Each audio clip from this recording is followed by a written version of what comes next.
we'll fast forward to today, and maybe some other guys will come to mind. But I think of three guys that have personally that I have said this year that I'm holding the Mount Rushmore of guys who help destroy player empowerment.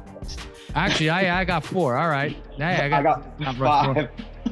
Anthony Davis, Kyrie Irving, Ben Simmons, and James Harden. Okay. So I'll just explain. Well, you can explain Kyrie because I know it's a great passion of yours. But the AD, to me, it was like, hey, listen, AD is an incredibly talented player. We saw that at Kentucky. We saw that in the league.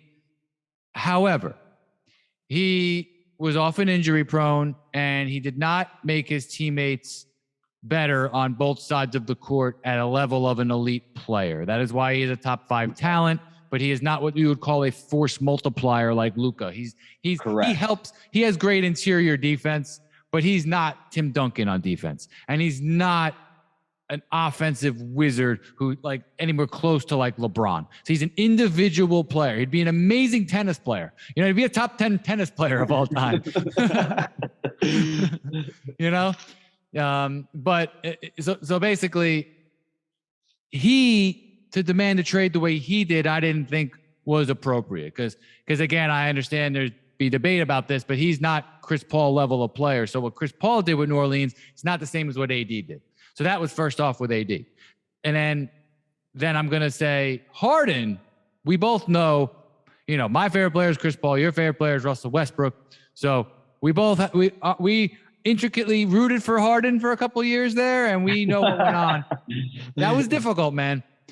that helped with the bias part of the conversation. So we knew that James Harden had too much power in Houston. Me and you had conversations. We knew what went on and why it didn't work between Paul and Harden. Paul just wanted Harden to move without the ball, and he wouldn't do it. It would have been the best for everybody, but D'Antoni had no power. Daryl Morey is too in love with analytics and James Harden, and and again, very smart guy, but he overdid it with Harden, and therefore Harden just ruled the entire franchise. Then he starts showing up like Shaq out of shape and demands a trade after he pisses off Dwight Howard, who everyone can't stand, so that's okay. We'll give him a mulligan on that. But Dwight Howard, Chris Paul, Russell Westbrook, again, all have their issues as men, but if you're really pissing off grown-ass men like Chris Paul and Russell Westbrook, something's going wrong with you. And then you're going to show up out of shape, and you're going to hold the whole franchise hostage, and you're going to play your way back into shape, and then you're going to go to the Nets and start taking off.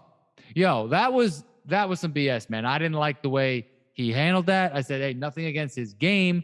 He doesn't move without the ball, but he's an amazing all-time scorer and passer and beard grower. But other than that, it's like he abused his privilege. And then the last guy I'll mention that I'll let you rant is I forgot his name already. Ben Simmons. Well, I don't know exactly what's going on with Ben Simmons and his brain and his back, but I do know that sitting out a full year the way he did, bro, you're not at that level. I mean, me and you would probably beat him in a shooting contest. So I don't want to hear it. So what are your thoughts on that? And Kyrie as well. So I'm right with you. I had a slightly different list going on. So like, as far as just ruining player empowerment, your list is it.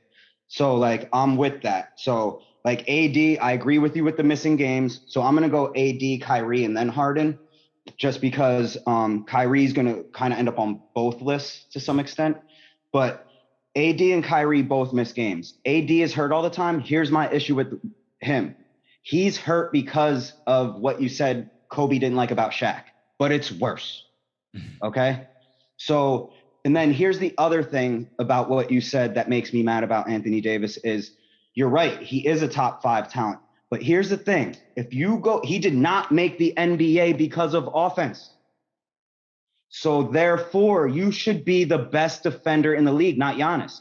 I saw him win a national championship playing identical to Giannis. And Kentucky was losing in the first half. And then he came out and literally was pitching a shutout, basically. He was not, the only way that ball was going to touch the rim is if you shot a 3. Everything else was getting sent the other way.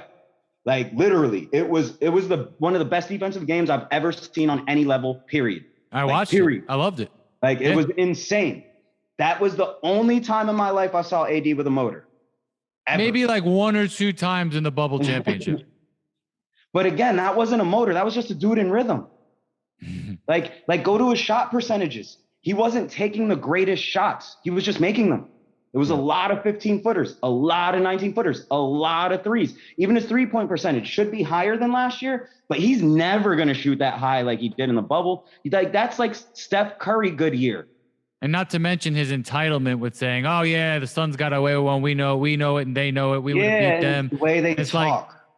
Like get your ring privilege out of here, man. Exactly. It's like you're a second banana on a LeBron team, and you had a few great games, and you're a great player. So that also is part of it too. Like the mental entitlement. Exactly, it counts. Is the same reason why he's acting this way. Why do you think Bird is in my top 5? Yeah. Like he's not getting there without being mentally tough. He's one of the worst uncoordinated athletes I've ever seen. He just runs in straight lines, but he got it done. He hustled his ass off. He does the work. He practices harder. Like I wasn't born faster than you. I'll just run until I am faster than you. I don't care what it looks like. He was underratedly athletic though, but comparatively speaking. No, but I mean in straight lines. He just wasn't agile. But as soon as he got up and could roll downhill, it was like LeBron at 37. You know what I mean? Like he's just downhill, and he's a strong dude. So not only that, AD is like he's got the entitlement and he's Shaq. So like to me, if AD's working out like LeBron, who works out like Larry Bird, who works out like Michael Jordan, none of this is an issue.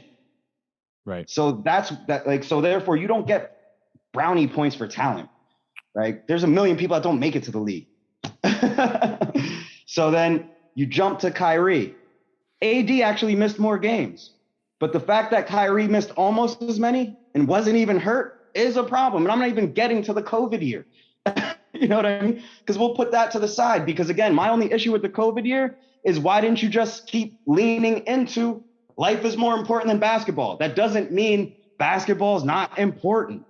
Like it can be like how many things like Steph Curry, golf isn't the most important thing to him, but he's a damn good golfer. You know what I mean? He could have phrased it better. I try to cut him some slack on this issue because I appreciate that he took a stand, and I appreciate that he's a young dude who's, you know, about 10 years younger than us. However, you're right. Before that, he hadn't earned the benefit of the doubt. He was someone even in college. He doesn't have an Anthony Davis, Carmelo Anthony career. He barely played in college. You loved him. Correct. Right? No, 900 games, missed 300. Yeah. That's insane. And he wasn't hurt. And take out the COVID year. Yeah. And take out like the games played and games missed from that. It's still the same percentage. Like it's which gets to your point, and you've made that point before when we were talking that you don't think he's in the adequate shape to be at 100% on both ends of the court for a full season. He trains just enough to play enough of an 82 game season where you wouldn't notice. For like if he was born,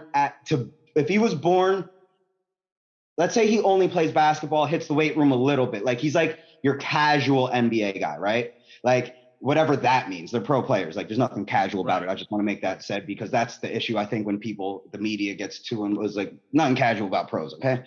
But I think when you have the person that let's say plays and works on his game more on the basketball court than let's say in the weight room running and doing other things. If he was born to be 6'6", 200 pounds plus or minus, the way he works out would be fine. But to be 6'1"-ish and 160 to 180 pounds on any given year, I think requires something he doesn't want to do.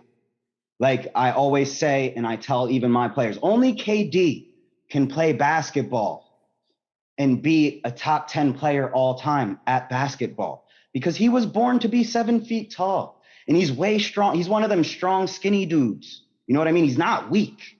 No. Okay. And then he moves like a guard, but I got news for you. You can't even teach most 7-footers to move like a guard. They're born that way. So again, I don't think Kyrie is appreciating what he's born into that we knock Steph Curry for and don't lean into the stats enough for him, let's say. But then we'll catapult Kyrie when he hasn't even played enough games to do certain things. So then the other issue I have is, and this is like leading up to, this is why he's on my list of ruining player empowerment. Because again, I'm not going to fault you for the COVID year. But when you come back, your job, and again, this plays into what I'm going to say about Russell Westbrook next, is he's not on the ruining player empowerment thing, but he's on my top 5, just this doesn't make sense thing. And it's, your job was to come back and say, look, that mattered to me if it mattered to you, being COVID. But I am back now. We're going to do this. And even right now, you could still retroactively fix this and do what I'm saying right now. You could say, no, go on Instagram right now. I'm calling KD right now and tell him, no, COVID mattered to me. I missed that year, but we're coming back now and we're going to win this ring. And I'll tell you right now, if the Nets don't give me my 5-year max when we do this for you, I'm out. Sign and trade all day because somebody's giving me the max. And I got news for you, Brooklyn. Kevin ain't staying either if I leave. And I don't care if we play together on the next teams. You do that, problem solved. They're suited and booted in the Nets, and they're in the Eastern Conference Finals. Because again, he talked his way into needing to play this year, just like AD did. And the two of them now not only talk their way in, they can't miss another game. Like right now, if either owner of either team goes in, gives them the finger and says, you're getting on the court right now, whether you like it or not, I got news for you. You and KD ain't going nowhere till the trade deadline. If we suck, you're going somewhere. If he did that right now, what are they going to say? I'm sitting out? It's like, I got news for you. There's only 2 trade partners for you, KD. You're 34. Like, they won't even give up Anthony Edwards for you. If you were 30, maybe.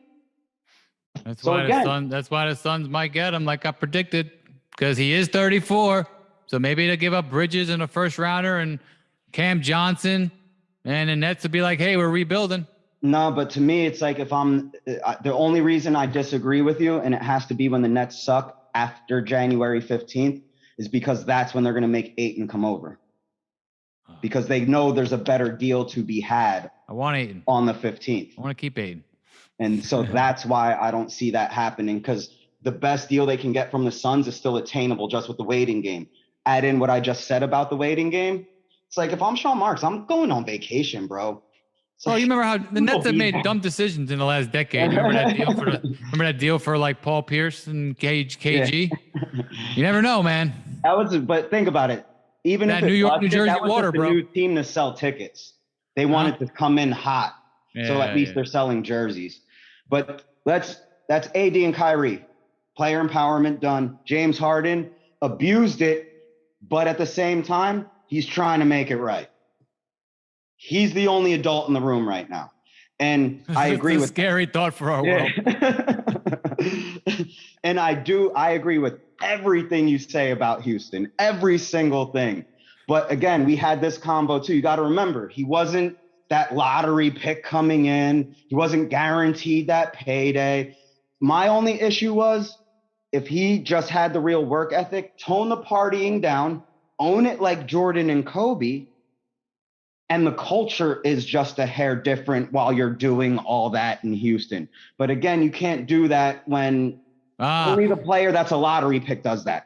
Oh, so what happened was Harden is like that chick or that dude who's like a late bloomer, and he wasn't like the popular, awesome, everyone wanted them in high school and college, and then they got the power and they abused it. So that guy, started breaking hearts and doing whatever. That woman all of a sudden thought she was better than all these women because now she's pretty. That was Harden. Yeah. Now, exactly. Now you add in the fact that he built that relationship with Morey. It hit the fan in Brooklyn.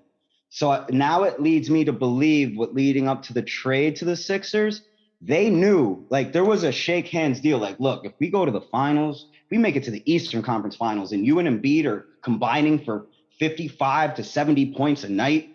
Your two are combining for 10 to 15 assists a night, 10 to 20, because you might pull out 20 on your own in any given night. And combined, you're getting 25 to 40 rebounds a night, yeah, I'll give you the max right now. But if we don't get it, I'll give you we'll figure it out, but I'll let you earn it back. And that's what you're seeing happen. And they grew up together. And that's why this is a business relationship, is what you're seeing. And I think that's why it may work, because again, the part people sleep on with the Sixers is, what if Maxey gets better? Yeah, Leslie, all playoffs is like, hey, Maxey's the second best player on the Sixers. So, and I would give him crap, but he was for a while there, you know. But you're right, Maxey's going to get better. If Maxey gets 5% better, metaphorically speaking, but I'll put a number to it. Let's say 3% better from 2. I don't know what his 3-point percentage is, but if it's close to 30, let's say it gets closer to 33.5. You know what I mean? Yeah. And then free throws go from, if they're 70, into the 80s. Dude, that's a perennial all-star from his numbers before. And James Harden has to adjust to the new rules. So now you have a weaker Kyrie that's plugged in, that literally, because remember his rookie year, I used to tell all the time, like, I love watching this dude play. He looks like he's playing for free. He's just so happy to be there. That's why I'm keen on him becoming, if he plays 15 years, he's going to make 8 all-star games. That's how good I expect him to be. So with that being said, they might be good. James Harden might be the guy that fixes this and sets a trend. Who knows? But yeah, he's on the list for winning this. Okay, so hang 2 quick questions. Who wanted Harden on the Nets? And why did Harden exit the Nets, in your opinion? That's the beauty of like that. Again, we can bring that one up too on a side note, but that's the irony of it too. So you mean to tell me KD cosigns ditching LeVert, Jarrett Allen, and a bench that would have beat the Bucks to bring in Harden, just for Harden to come in? He came in out of shape, but he was growing up in front of your eyes while one is still an immature baby, and you sided with the baby. That's why I think if I'm KD, I turn around on Kyrie like, yo, can you just give this statement saying you're going all in for us? You're going to opt into this deal. You're going to be worth more than this deal. The Nets are going to give you this max or you're out of here, which will lead to me being out of here. But I didn't tell you that. Like, why isn't KD spoon feeding him this? Because you're the one that brought Harden over and then kicked his ass out. Yeah. I wasn't sure if Kyrie wanted Harden there too. It seemed like he was on board, but I don't remember. Oh, no. Kyrie was definitely on board. Kyrie saw Harden coming in and was like, as soon as they talked about it, he was... I can score more. One of those dramatic irony situations where he was turning around to KD like, now we both can average 30. I can score more. Exactly. Again, selfish. He was looking out for himself. All right, then what were you going to say about Westbrook? No. And then you go to Ben Simmons. Okay. Right. As the last player that ruined player empowerment. Oh, so we have the same Mount Rushmore. All right. Stunning. And so, yeah, I'm with you on ruining player empowerment. It's just ultimately James Harden is very much involved in ruining it. It's just at the same time, I'm going to say he's on the other side of that now. Like, he learned better. He's not abusing it now. Right. But with like Kyrie, though, Westbrook, I was praying to God because I'm his biggest fan. And I even told you during the year, like, yo, why isn't he just saying what he said when he was trying to become an all-star? Like, no, this is me. I know I'm better than this. I'm going to try to do better. I'm going to try to do better and just own it. Just own it and just try to do better. Try to speak it into existence. Speak it so you want to work harder on your off days. Speak it so you're relaxing more on the off days or whatever it is you need to do. And just try to manifest it. But it wasn't doing that. And then the season ends. And I'm like, okay, maybe it's like he's going to give the statement like, trade me, don't trade me. Just like I was saying about Kyrie. But I'm giving it my all. You're either going to regret it or you're going to love me after this. But either way, you're getting everything I got. I might have to retire after this. That's what I wanted to hear. Because that's how you got to this point. So why am I not hearing that? He hasn't said the right things. Not at all. Not at all. Like, even right now, him and Kyrie, he could do this right now. Right now, he could just do this. Like this Yeah. thing doesn't. It's not like it expired.